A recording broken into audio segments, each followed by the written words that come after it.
Millions of years ago, Lucifer tried to lead a rebellion against God and was punished by being thrown out of heaven. He fell right into hell, and Archangel Michael chained him to a large rock, leaving his own sword as the seal. Before Michael leaves, Lucifer swears he'll come back someday as an equal to God. As years pass, Lucifer gathers demons to help him plan his revenge, and his worshippers build a villa around the hole through which he fell while they wait for his return. The year is now 2022, and art historian Laura is studying in Italy. She wants to write a thesis on how the great Italian artists didn't actually believe in the angels and demons they represented in their art, but her professor doesn't approve of the idea because it insults Italy's history. To make matters worse, he offers to discuss the thesis in private at his apartment, forcing Laura to run away from the creep. Moments later, Laura meets with Father Marconi, who gives her a special pass that will give her access to all the exhibitions in his cathedral, including the new display of the Shroud of Turin. This shroud contains Jesus' blood from his crucifixion. The priest gives Laura a full tour of the place, and after seeing the shroud, Marconi shows her their latest arrival, a beautiful statue of Michael defeating Lucifer. The duo discusses the concept of evil for a while, then Marconi leaves Laura so she can work on sketching the statue for her thesis. While she draws, Laura thinks she can hear someone saying her name, but there's nobody around and she blames it on her imagination. A few hours later, the exhibition is about to close. A raven is flying around the building and lands by the entrance as it transforms into Liz to join the last group of visitors. Instead of following the guide though, she takes an off-limits door, which is noticed by a guard on the security cameras. Liz takes the corridor with the statues and watches Laura draw from a distance, only stopping when she suddenly notices Lucifer's head on the statue moving. Laura begins getting worried again and checks her surroundings, only to be startled by a raven at the window. While Laura is distracted by the bird, Liz steals Michael's sword from the statue and leaves. At that moment a guard finds Laura thinking she's the hooded person that got separated from the group, but Laura proves she's got access to this area. The guard leaves thinking it was a misunderstanding after reminding Laura they're closing. Laura gathers her things and notices Michael's hand, but she can't tell the difference. Next she approaches the front door, but since it's already locked, she goes looking for a different exit. When she gets back to the corridor, she's shocked to see Liz killing the guard with the sword and taking his head. Terrified, Laura runs away and hides in a confessional booth, which allows her to see Liz turning off the alarms with the guard's eyes and breaking the glass that protects the shroud with the sword to steal the relic. Marconi hears the noise and comes to stop her, but Liz just stabs him. Then Liz's henchmen arrive to help protect the shroud, but on their way out, Liz sees Laura in the booth and orders her men to take her. After the group leaves the room, Marconi uses his last breath to pray and asks Michael to use his body in order to stop Lucifer. Michael immediately descends from heaven and takes over the priest's body to run after Liz's group, who are leaving in their car. His angel powers allow him to run quite fast, but the human flesh can't withstand such power and Michael has to stop to avoid destroying the body. Meanwhile, a group of rich people watches how a prodigy child plays the violin with admirable skill. After the performance, Dr. Laurent explains this kid is a clone of Antonio Vivaldi, which is one more famous name in a long list of clones that his company has been making by taking DNA from their graves. The babies are then auctioned to rich parents, and today's offer is a Michelangelo clone. During the auction, Liz shows up to let Laurent know they have the shroud. Moments later, the group makes it to Lucifer Villa. Laurent is excited to see the shroud because now he can finally clone Jesus, while Laura is chained inside a glass cell with Brenda and two other women. One of them won't stop crying and yelling, but Laura uses some soft words to help her calm down. Laura also thinks they should work together, but before they can plan anything, a bunch of nurses enters the cell to take her vitals. In the meantime, Michael returns to the cathedral and finds other priests reviewing the security tapes. The men are shocked to see Marconi alive, but Michael doesn't give an explanation and asks about the protectors of the shroud. The priests explain Cardinal Vincini had been in charge of the protection, but he became unstable and started to talk about demonic beasts and secret cults, which everyone blamed on dementia. Michael can't believe priests don't believe in what the Bible itself says and demands to know where Vincini is, learning he's now a hermit living alone in an asylum. Then Michael takes the security footage, asks about Laura by showing them her pass, and makes the priests promise they won't tell anyone that they saw him. Afterward, Michael borrows a jacket and leaves in Marconi's car, taking some medicine he finds in the glove box to deal with the pain caused by his powers. All the while, a raven follows him without him noticing. While the villa scientists work hard on getting Jesus' DNA from the shroud, Michael makes it to the asylum and meets Vincini, who is armed and afraid. However, as soon as Vincini touches Michael, he can tell he isn't just a priest and immediately believes him when he says he's an angel. Vincini knows about Liz and shows Michael the villa they built around the hole to hell while explaining this asylum was built as a lookout. The scriptures talk about Lucifer returning someday, and for that he needs two ancient beasts who are of both worlds. One is the woman, obviously referring to Liz, and the other is the beast of the ground. For years, Lucifer's followers brought him kids for him to possess, but those human bodies weren't strong enough to contain him. That's why they stole the shroud. They're planning to clone Jesus because he's the only one with a body strong enough for Lucifer to take over. Michael is disgusted by what he hears and promises to stop them, so Vincent drives Michael to the foot of the villa mountain. Michael's presence in the area makes his sword react, and now Lucifer can pull at the chain to finally free himself from the seal. In the villa, the women are trying to find a way to break their chains while chatting about their personal lives, which reveals Laura has lost her husband and her child. Laurent runs some tests and discovers Laura's 100% compatible, so Liz orders him to hurry up the process. Next, the nurses return to the cell to take the girls, but the women use their chains to try to defend themselves. Unfortunately, more nurses arrive and quickly overpower them to then take Brenda and Laura to the surgery room. There, the doctors implant eggs fertilized with Jesus DNA in the girl's uteri, and Liz shows up to introduce herself as an angel of the Lord. She tells Laura that she knows she's the one because she saw her sketches of Lucifer back in the cathedral and they were very inspiring. Meanwhile, Vincent leaves Michael at the entrance of a secret cave that will take him to the villa. Before leaving, Vincent notices the raven that has been following them and shoots it before giving his weapon to Michael, who immediately begins making his way into the cave.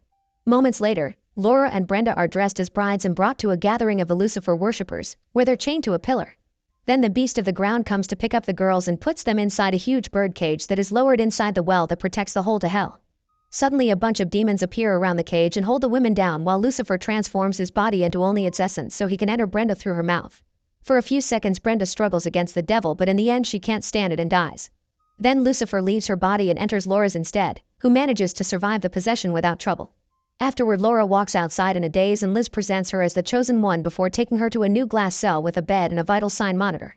When Laura asks what's inside her, Liz says it's a better Jesus.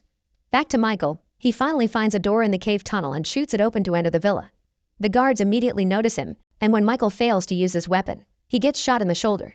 He responds by knocking out the guards with a few hits, then he steals a uniform and a pass to go unnoticed. Michael gains access to the lab and retrieves the shroud before looking at the security cameras to get Laura's location. At that moment, Laurent enters the lab, but Michael immediately pushes him against the table and demands answers. Laurent's only response is that he works for a new beginning. Michael decides to open the gas canisters and light a flare to blow up the whole lab, putting fire between him and the incoming guards. The fire alarm begins ringing in the whole building and Laura asks the nurse to let her go, but the guy won't let her leave the cell. Suddenly, Michael arrives and after he knocks out the nurse, Laura hugs him thinking Marconi is alive after all. However, Michael gets distracted because Lucifer begins to speak to him telepathically, teasing him about his freedom. Michael doesn't understand how his seal was broken and gets furious, making think Laura that he's part of the enemy. Scared, Laura runs away, but Michael quickly goes after her and drags her into a room before she can be found by the guards. Laura responds by stealing his gun and pointing it at him, but Michael convinces her he's on her side while he takes care of the bullet wound. Then Laura explains what they did to her, so Michael decides to drag her away with him to protect her. Liz sees them leave and sends her henchmen after them, but she kills one of the guards when he almost shoots Laura because she must come to no harm. Michael and Laura try to escape through the cave tunnel, but the baby is growing too fast and Laura begins to feel unwell. Their slowness gives time for the beast to catch up to them and it begins fighting Michael, who at first offers good combat but soon his human body begins failing again and the beast defeats him. Liz arrives with the henchmen and recaptures Laura, who threatens with hurting the baby if they hurt the priest. However, Liz reminds her the priest is already dead and she just needs to kill the angel too. While Laura is taken back to the cell and tied to the bed, Michael is chained in the room with the well. He uses his powers to destroy the chains and he frees himself, but this leaves him extremely weak. After dragging his body through the ground, he reaches the well and opens it to jump into it right before the beast can catch him. As soon as he lands in hell, Michael is attacked by a demon that he quickly pushes away. He checks the rock and is shocked to see his sword isn't there. More demons arrive and use Lucifer's sword to imprison Michael the same way he had done to Lucifer years ago. Meanwhile, the baby continues to grow in Laura at a supernatural speed. Liz tells Laura that this baby will replace the one she lost, but she refuses to call them the same. During an ultrasound scan, Laura watches the baby on the screen and is shocked to suddenly see him crawl out to roar at her, but at that moment she wakes up and understands it was only a dream. She finds Liz sitting next to her, who wants to know if Lucifer talks to her. Since Laura doesn't answer, Liz begins telling the story of how Lucifer fought the tyrant they know as God, and when Laura says she doesn't care, Liz slaps her. Liz promises she'll free Laura after she gives birth, but for now, she demands respect. Moments later, a group of kids finds Michael on the rock. It turns out these are the failed sacrifices who have been working together to survive in hell. Michael promises he can take them home if they manage to find a sword, but the kids aren't sure if they can trust angels since Lucifer had been one too. Unfortunately, the demons interrupt the chat and the kids run away, but a few of them get captured and Michael can only watch with frustration. Back in the cell, Lucifer's essence temporarily leaves Laura's uterus and enters her mind through her ear to make her an offer she can't refuse. If Laura accepts him into her life, Lucifer will help kill the guy that murdered her family and also Liz, who Laura hates. Accepting the deal, Laura lies down on the bed and accepts Lucifer to take over the baby as she dreams of holding the child and bonding with him. Liz watches all this and begins worrying about Laura becoming too strong. Later, while a nurse runs some tests, Laura uses her new powers to put out the light and kill the nurse. Then she leaves the room and bumps into another nurse, whom she immediately begins beating up and kicking until he dies.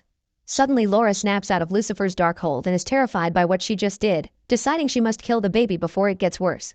This makes Lucifer ask her not to do it while calling her mother.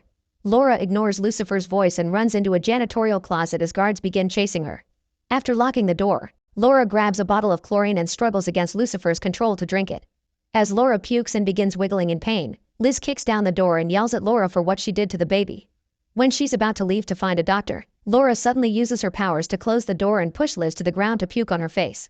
It turns out Lucifer is controlling her body now, and this is him punishing Liz for her mistakes.